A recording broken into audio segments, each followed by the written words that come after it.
Welcome back to the channel, everybody. I am Mick Alfanine. So we have this article here on U.Today, and it's titled "Ripple Lawsuit Gets Backing from Chamber Involved in Telegram Case. Jeremy Hogan Says What to Watch."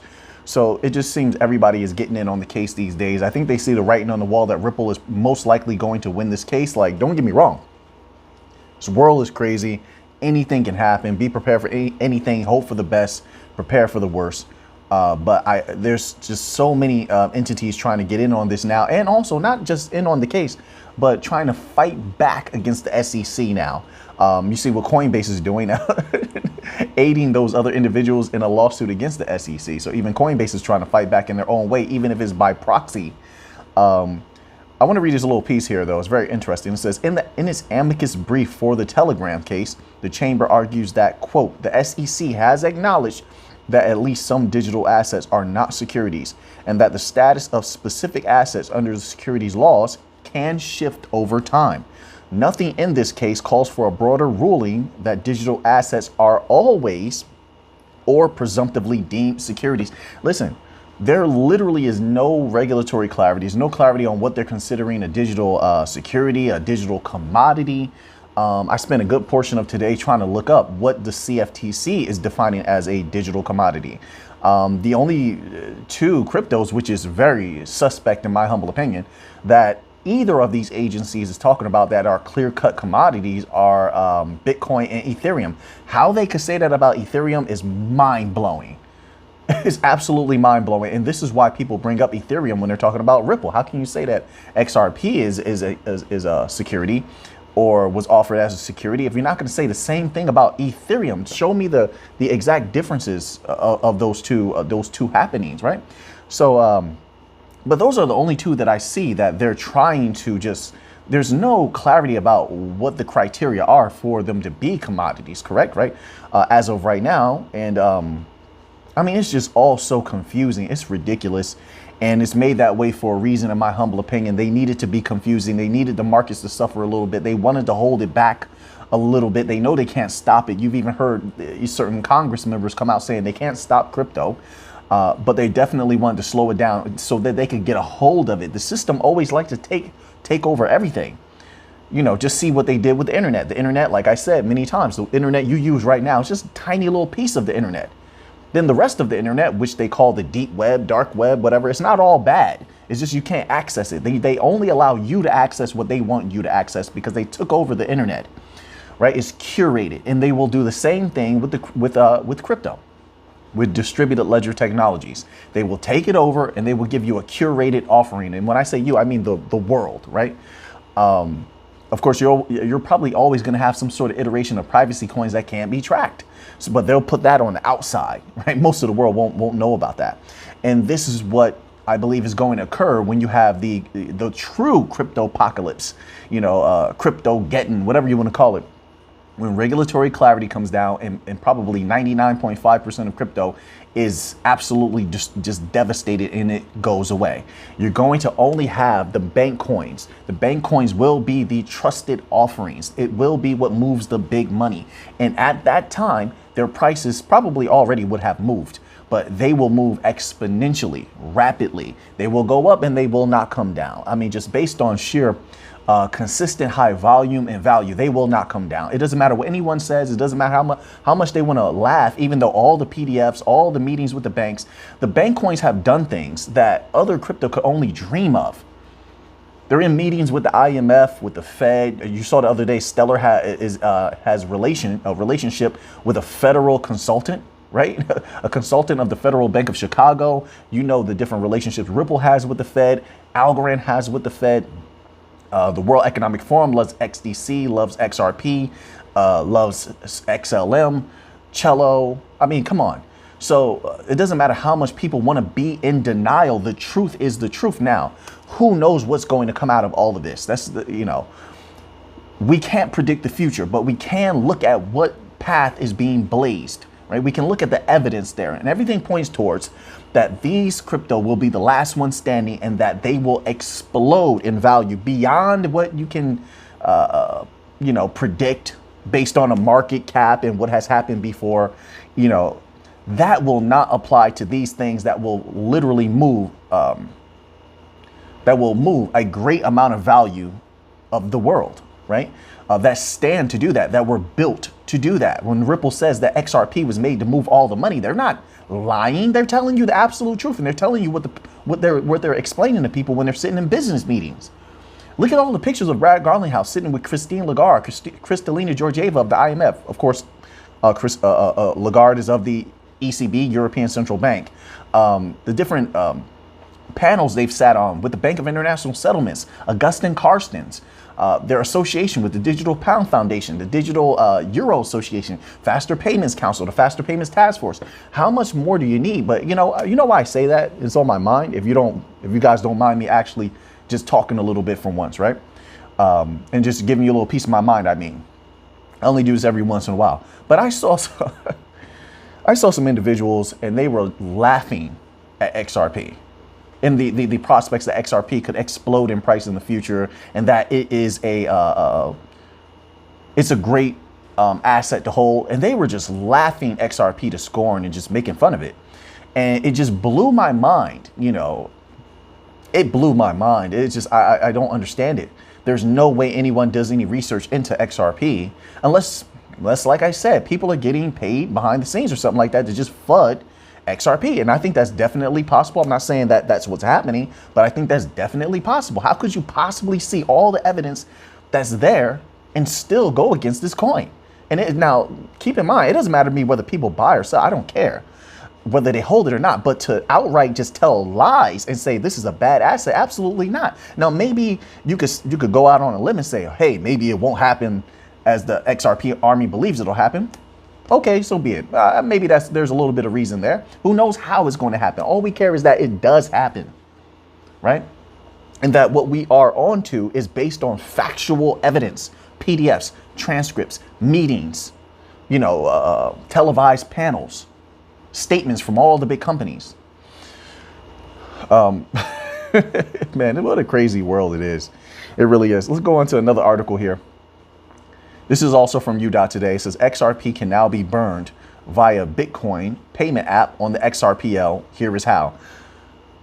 I'm not really concerned about the burning of XRP, the circulating supply. I do hear a lot of people still talking about that. And especially in relation to XLM. For some reason, when people think about XLM and XRP, they always have to put them against each other when they actually complement each other. They work together. They're in all the regions together, setting up corridors together. People still aren't seeing the picture. This is one system. When you look at the banking system, just project that on top of the new financial system, and there you have it. The banks aren't going against each other. The central banks working with the commercial banks, private and public, right? That's how the new financial system is going to work. XLM is going to work side by side with XRP, HBAR, Algorand, Cello. They're all going to flow one into the other. That's what interoperability is about. However, circling back around, I never worry about XRP circulating supply. There's not enough XRP to go around. I said that before. I'm standing on it. There's not enough to go around. I'm telling you right now, banks will buy all of that up. Look at the price where it is now. You think banks can't buy all of the XRP? I'm talking about massive chunks when you already read the white papers and they have to hold XRP to utilize the liquidity, and they have to have some XRP for to even have an account. And not only that, if they have to already hold some to hold an account, they might as well make a profit off of it. Banks are into making money.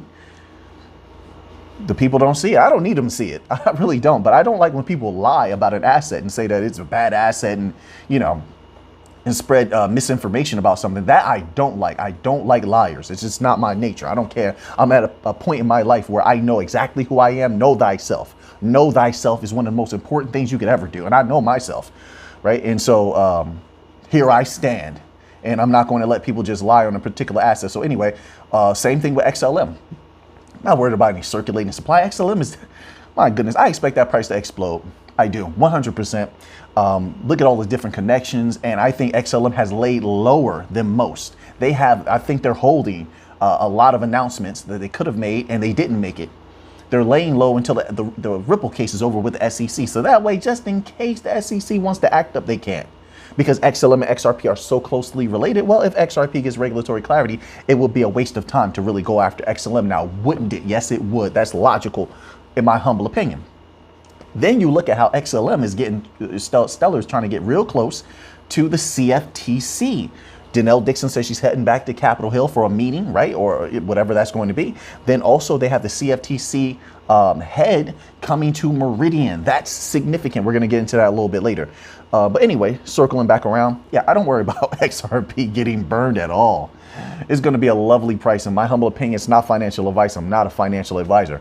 It's going to be a beautiful price. Muy linda, mi gente. It's going to be a beautiful price in the end, in my humble opinion. They have hundreds of financial institutions signed up. They're always bringing in new banks, on-demand liquidity, XRapid, XCurrent. I mean, they're doing payroll. They already were testing payroll infrastructure in Mexico. They're going to do payroll everywhere. Let's just be realistic about it. They're going to do as much payroll as they can. It's a for-profit company. They're going to try to make as much money as they can, and that means what for us? That means that they're going to try to make XRP as bounteous as it can. That price is going to raise a toe.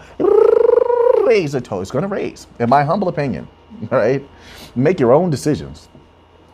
Now let's go on to this next article here, and it says, this is from finbowl.com, okay, and it says XRP gains 10% in a week as short-term technicals point at potential price bottom. I think also people are getting excited. They know that this case is almost over, and they're starting to get the itch a little bit. You say, man, I heard all this about XRP. I did a little bit of research, goes a long way. And they're starting to get in a little bit, just buying little amounts, just in case. There's a lot of people like that. They get a little bit just in case, right? So I think that's what's happening here. And there's no telling what's going to happen. These prices go up and down, up and down. Doesn't matter to me. When that first flood comes in, when the first bevy of banks come online and they're fully utilizing on-demand liquidity, that price is going to skyrocket because they will have to hold allotments of XRP and they will be moving a high amount of value. Remember, the higher the value, the better the transaction fees are on XRP, the better that the system functions. They're going to be moving a high value with a high volume. That price is going to go up. It's not going to come down. So the first flood is what people should look out for. And of course, you're only going to know that if you know the catalyst. That's it. These are not regular crypto, ladies and gentlemen. This is the big money here, all right? That's why people are so patient with it. It says XRP has recorded short-term gains in recent days alongside the general cryptocurrency market at a point investors are looking for signs of a bottom. This does not matter to Alpha Neem at all, at all. But don't get me wrong. Listen, if you've seen a little bit of green is always fun, right? I like to make money. I like to see people making money. It just psychologically is good for everybody to see a little bit of green in the markets. The asset is also attempting to put behind the 3 weeks of sustained weak price action. Listen, once again, I reiterate, for assets like XRP, Quant, oh my goodness, that's another token. If I could just say something very quickly, what is going on lately? The FUD. There's something going on. I'm telling you right now, there's something negative behind the scenes. They're making some kind of moves to really FUD people out of these crypto. I can't even believe what people are saying about Quant. It's unbelievable. How do you go against Quant? You see the deals that they've signed. LAC Chain, SIA Chain, SIA Partners, right? You see the bevy of banks they have signed up. SIA Chain is bringing like over 500 banks. LAC Chain has some banks. Quant specializes in banks, a circulating supply, so the utility is second to none. The circulating supply is like 13 million, is lower than Bitcoin. The circulating supply is lower than Bitcoin. Then on top of that, look at the price action of Quant, and that is significant because it shows you how easily Quant can go up. Even in this red market, Quant has made people very, very delicious gains. Even in this bloody market, people who got in at Quant at $40, $42, $45, $46, they bought a ton of Quant at that time.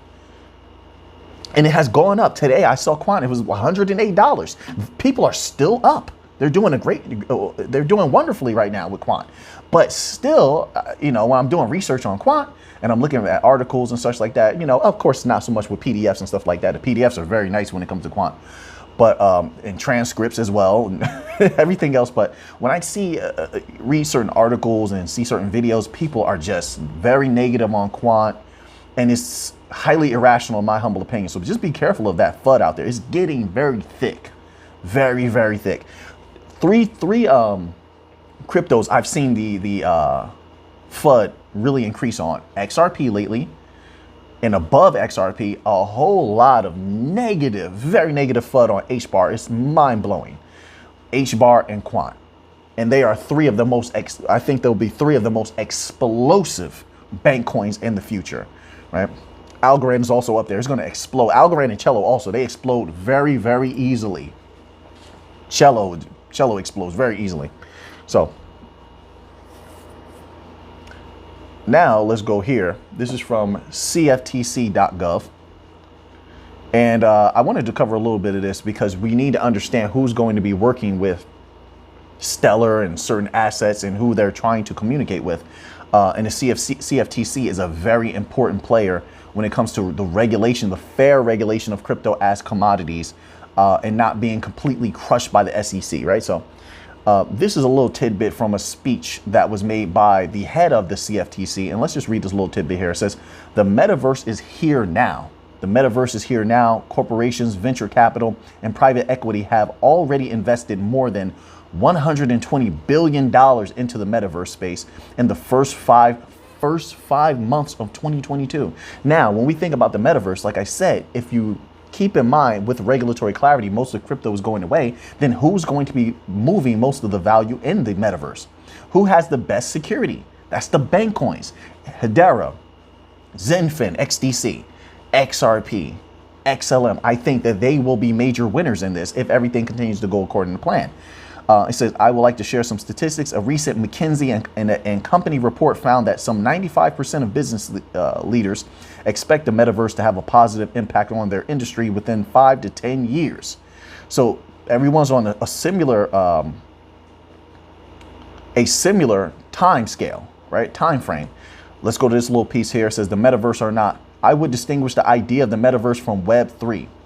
That's interesting. In my view, what's been considered Web3, a decentralized internet of ownership where users can own, monetize, and utilize their data to their own benefit, enabled by blockchain, digital assets, and smart contracts, isn't a necessary condition or required for the metaverse. That's very true. Very true.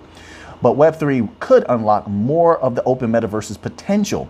That is why I believe we must be forward-looking and deliberate in addressing the policy issues of Web3 and digital assets in order to protect users, but not inadvertently derail our next life. Okay, so what this shows me is this individual here, that Stellar is going to be bringing to Meridian, Commissioner Caroline D. Pham.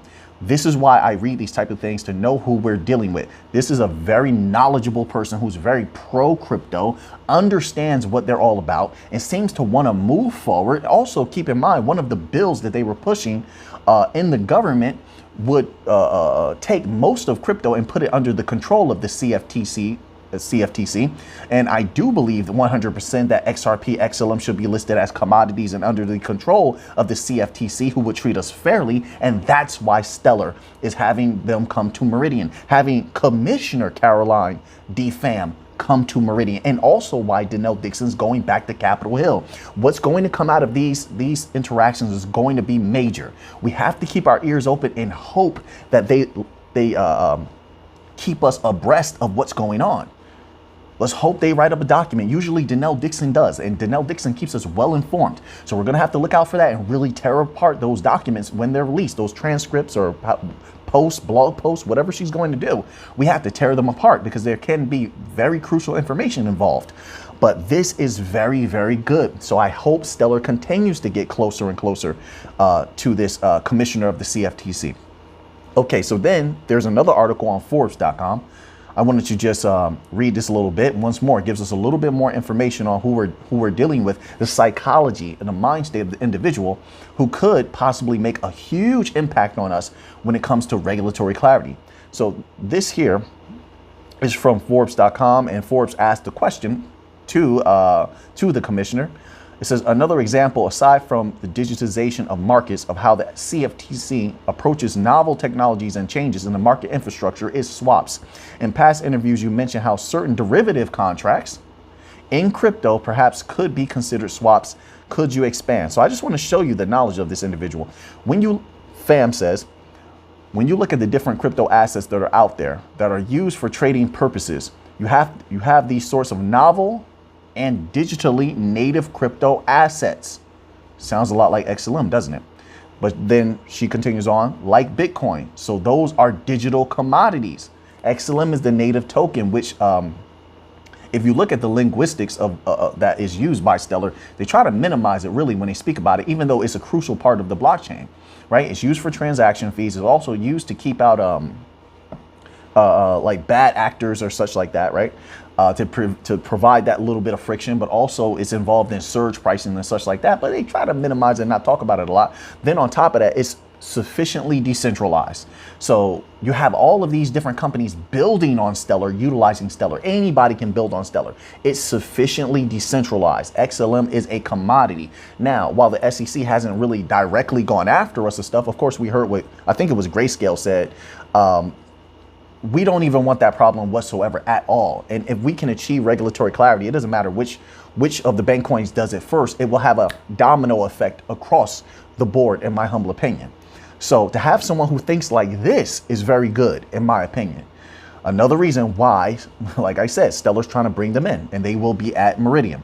It says, but when you look at some of these other tokens, especially ones that aren't, for example, a tokenized security or some other financial instrument, or sometimes you can see tokens that are essentially existing financial instruments. We know what those are, but they've been rebranded to be called something else, but look very similar to some kind of swap. Okay.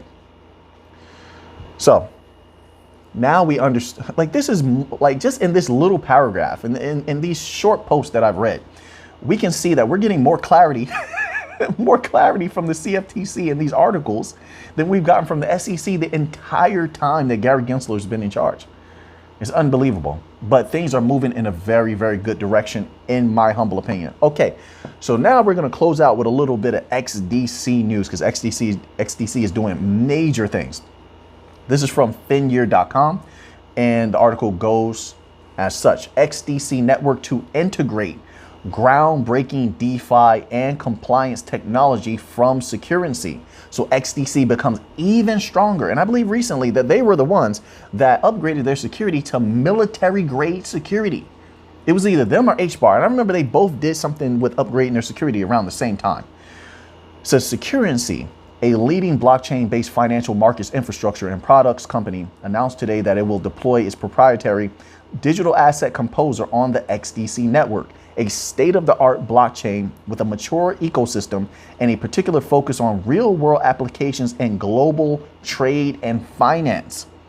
Digital Asset Composer is a unique no-code platform for the creation of digital assets, sophisticated financial instruments such as smart contracts on blockchain networks, and crowdsourced financial engineering in an open ecosystem of value. It will allow the XDC network to easily compose financial instruments and entire DeFi protocols, fractionalize real-world assets, and create highly customized utility NFTs. XDC is going to explode, is going to dominate. When you see things like this, it tells you where the asset is headed, how it's going to be utilized, what type of value can move through it, what type of volume, and everything looks very, very good when it comes to XDC. So now that you have that information, what are you going to do with it? I know what I'm going to do with it. Next time we'll have a little bit of fun. So until next time, let's get to the money.